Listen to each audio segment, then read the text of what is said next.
Même après 2 ans de pandémie, l'engouement pour la rénovation se maintient au Québec. Selon un nouveau sondage, les 2/3 des propriétaires québécois comptent améliorer leur résidence au cours des 3 prochaines années. Cet enthousiasme persiste malgré la rareté de la main-d'œuvre et la hausse du prix des matériaux.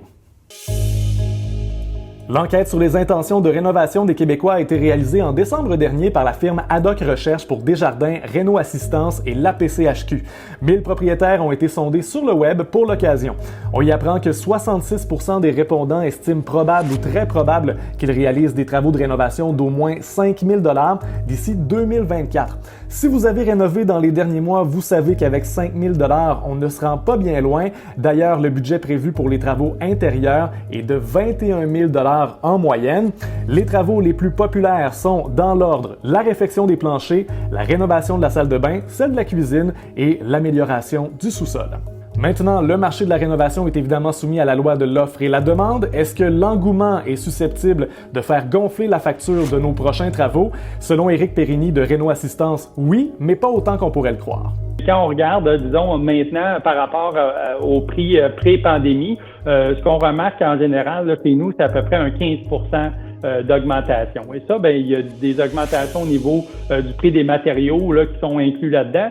Le prix des matériaux a bondi depuis le début de la pandémie, on en a abondamment parlé, ça fluctue beaucoup. Dans le bois d'œuvre, Ressources naturelles Canada calcule les prix en milliers de pieds planches et non en 2 par 4. Ce prix a frôlé les 2100 $ en mai dernier et après avoir atteint un creux autour de 550 $ à la mi-août, il est maintenant à 1490 $. On pourrait penser que les quincailleries se frottent les mains en voyant les prix augmenter, mais ce n'est pas nécessairement le cas, du moins pas pour les petits détaillants québécois. Celui qui fait plus d'argent quand les prix sont élevés, c'est le gouvernement qui récolte plus de taxes.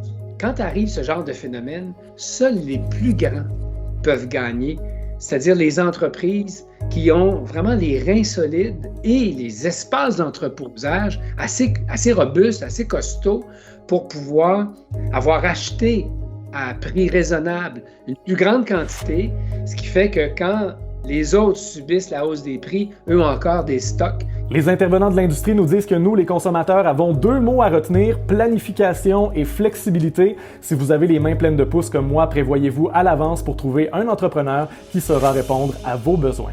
Pour d'autres nouvelles, consultez l'appli Info de Radio-Canada.